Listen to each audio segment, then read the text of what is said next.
Bundi Lok Sabha seat से भाजपा प्रत्याशी ओम बिरला ने नामांकन रैली निकालकर जिला निर्वाचन अधिकारी डॉक्टर रविंद्र गोस्वामी के समक्ष अपना नामांकन पत्र भरा।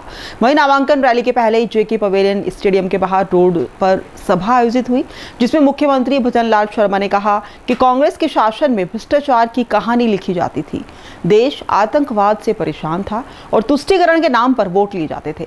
वहीं सीएम ने कोटा एयरपोर्ट के मुद्दे पर कहा कि प्रधानमंत्री नरेंद्र मोदी ने कोटा में वादा किया था, इसके बाद सरकार बनते ही हमने पैसा ट्रांसफर कर दिया, जितनी भी बाधाएं और एनओसी चाहिए थी उससे दूर की है। भाजपा प्रत्याशी ओम बिरला ने कहा कि 2003 के बाद मैंने बेटे और भाई की तरह काम किया है। लोकसभा अध्यक्ष बनने के बाद भी संसदीय मर्यादा को आगे बढ़ने का ही काम किया है। मैं खुशी से कह सकता हूं कि मेरे कार्यकाल में ऐतिहासिक कार्य संसद में हुए हैं और रिकॉर्ड बना है। कार्यक्रम में डिप्टी सीएम पीसी बैरवा, मंत्री किरोड़ी लाल मीणा, मदन दिलावर, हीरालाल नागर, विधायक संदीप शर्मा और कल्पना देवी मौजूद रहे। सभी ने सभा को संबोधित करते हुए कहा कि राजस्थान में फिर से 25 कमल खिलाने हैं।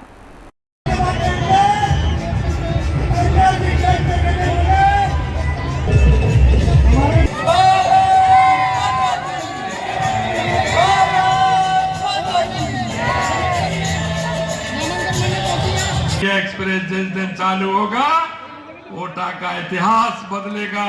नए दौड़ की तरफ कोटा के नए पंख लगेंगे। कोटा हमारा शिक्षा की नगरी तो है ही, लेकिन औद्योगिक नगरी भी इसके साथ साथ बनने का काम करेगा। मैं आपसे इतना ही कहना चाहता हूं मित्रों कि लगातार आपने माननीय बिरला जी को 2014 में जिताया, उससे ज्यादा वोटों से 2019 में आपने जिताने का किया।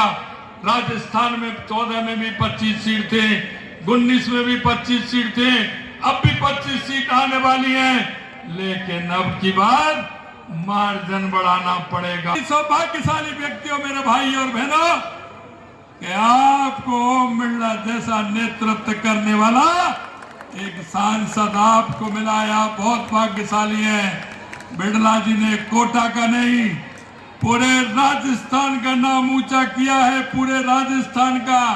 और मैं आपसे यही कहना चाहता हूं मित्रों, राजस्थान की सरकार है, हमने आपसे जो वायदा किया है, हम एक एक वायदे को हम आपके बीच में पूरा करेंगे।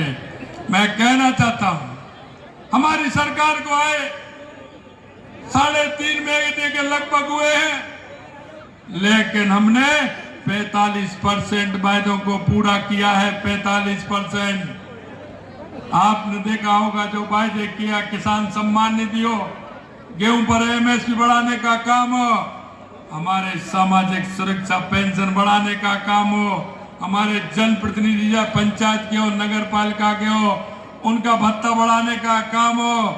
और यही नहीं मित्रों, मैं आपसे कहना चाहता हूं, डीजल पेट्रोल का पैसा भी बढ़ाया और उस विसंगति को भी मिटाने का काम किया। चाहता हूं एयरपोर्ट के पैसे भरने थे, राज्य सरकार को उसकी एनओसी देनी थी।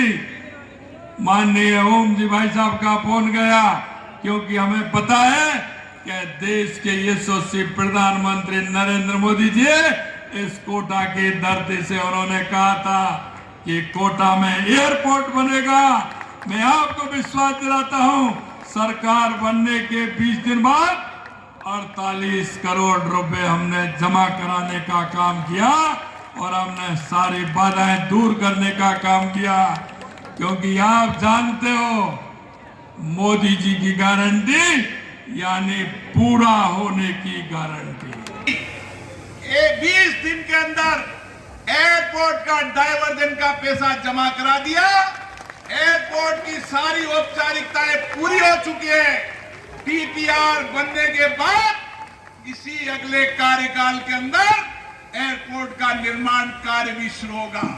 जहां तक कोटा की जनता का प्रश्न है, मैं लोकसभा अध्यक्ष के नाते भी मैंने कोशिश की कि हर समय आपके बीच में रहूं। कोई भी आपदा हो, संकट हो, उसमें मेरी कोशिश रही कि मैं आपके साथ खड़ा रहूं। चाहे कोरोना का आपदा का संकट हो, सारे विश्व के अंदर कोरोना का संकट था, ऑक्सीजन की कमी थी, लेकिन मैंने प्रयास किया कि कोटा में कभी ऑक्सीजन की कमी कोटा में नहीं आने दी। साथियों, तो गरीब के जीवन के हर दर्द को मैंने समझा है, गरीब की पीड़ा को मैंने देखा है।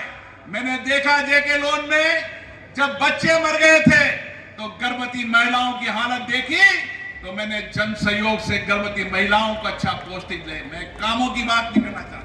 ये चुनाव देश को परिवर्तन के चुनाव है। ये चुनाव मोदी जी के नेतृत्व में देश को आगे बढ़ाने के चुनाव है। और इसीलिए मैं फिर आपकी से आशीर्वाद मांगने हूं। मैं आपका बेटा हूं, आपका भाई हूं। इसी धरती से मैंने राजनीतिक जीवन शुरू किया है और मैं कभी इस धरती के प्यार आशीर्वाद को कभी नहीं भूल सकता।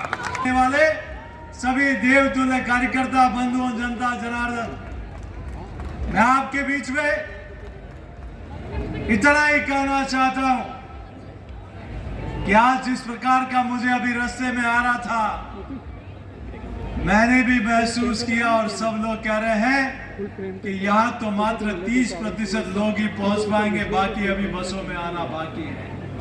और वो तब होता है जब किसी नेता के प्रति विश्वास होता है। साल का कार्यकाल जिसमें हमारे अंतिम कड़ी पे बैठा हुआ व्यक्ति को आगे पहुंचाने का काम किया है, हमारे दलित भाइयों को आगे बढ़ाने का काम किया तो भारतीय जनता पार्टी ने बढ़ाया। हमारे अंबेडकर जी का अगर भारत रत्न दिलाया तो हमारी भारतीय जनता पार्टी ने, अगर पंचतीर्थ का जो निर्माण कराया तो हमारे भारतीय जनता पार्टी और यशस्वी प्रधानमंत्री जी की देन है। पाताल से निकाल के जेल के सीटों में भेजेंगे। आपको पता है 15 थानेदार पहले जेल में भेज दिए भजनलाल जी ने, और 15 थानेदार कल पकड़ लिए। देश में ऐसा उदाहरण कहीं नहीं है कि 30 थानेदारों को उठा के जेल में भेज दे। ये उदाहरण है तो केवल राजस्थान की सरकार और प्रधानमंत्री जी को गारंटी पूरा करने का राजस्थान ने काम किया है। शोर एक फिल्म आई थी ना, वैसे सारे भ्रष्टाचारी जेल से बचने के लिए शोर मचा रहे और मोदी जी के सामने खड़े होकर चुनौती दे रहे। उस चुनौती को हम स्वीकार करते हैं और कोटा से प्रचंड मतों से भाई ओम बिरला को जिता के भेजना है और हमारे राजस्थान को मजबूत करना है। बहुत वो सपना पूरा करेंगे। हमारे पूर्वजों ने अंग्रेजों से लड़ाई लड़ी, मुगलों से लड़ाई लड़ी, 78 युद्ध लड़े, 3 लाख लोगों ने बलिदान दिया, 3 लाख लोगों कत्लेआम किया दुष्टों ने। फिर सोचा था स्वदेशी सरकार आएगी, सौभाग्य से स्वदेशी सरकार आई, लेकिन दुर्भाग्य से वो कांग्रेस की सरकार थी। जब कलंकित ढांचा को ढहाने के लिए भगवान राम के मंदिर का निर्माण करने के लिए कार सेवक अयोध्या में गए, इस कांग्रेस पार्टी की जब सरकार थी, गोलियों से हमारे राम भक्तों को भून दिया। अयोध्या की धरती खून से लाल हो गई। कोटा बूंदी संसदीय क्षेत्र की जनता से के आशीर्वाद से नामांकन भरा है। कोटा बूंदी संसदीय क्षेत्र की जनता का आशीर्वाद मुझे हमेशा मिला है। उनका आशीर्वाद, उनका प्यार, उनका स्नेह एक भाई के रूप में, बेटे के रूप में मिला है। मैंने पुनः कोटा संसदीय क्षेत्र से आशीर्वाद मांगा है।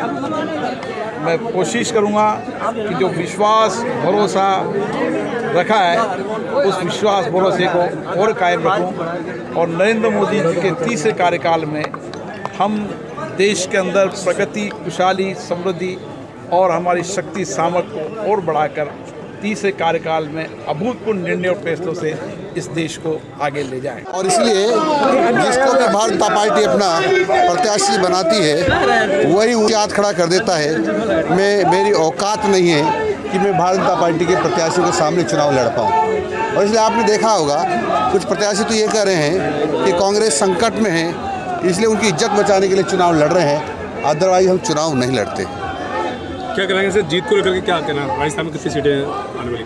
राजस्थान में 25 से 25 सीट आएगी, 25 से 25 सीट भी पहले जितने वोट मिले थे उससे ज़्यादा वोट मिलेंगे। मैंने किसी को नहीं तोड़ा। नरेंद्र मोदी जी की नीतियों और रीतियों सिद्धांतों को देख के और सनातन को देखते हुए सभी लोग जो वहाँ पे अपने आप को घुटन महसूस कर रहे थे, ये उपेक्षित महसूस कर रहे थे, जिनको लग रहा था कि कांग्रेस का कोई भविष्य नहीं है, क्योंकि कई पूर्ववर्तियों ने कहा है कि कांग्रेस मुक्त भारत होगा, तो मुझे लग रहा है कांग्रेस मुक्त भारत तो क्या पता कब होगा, किंतु कांग्रेस मुक्त कोटा तो नजर आने लग गया।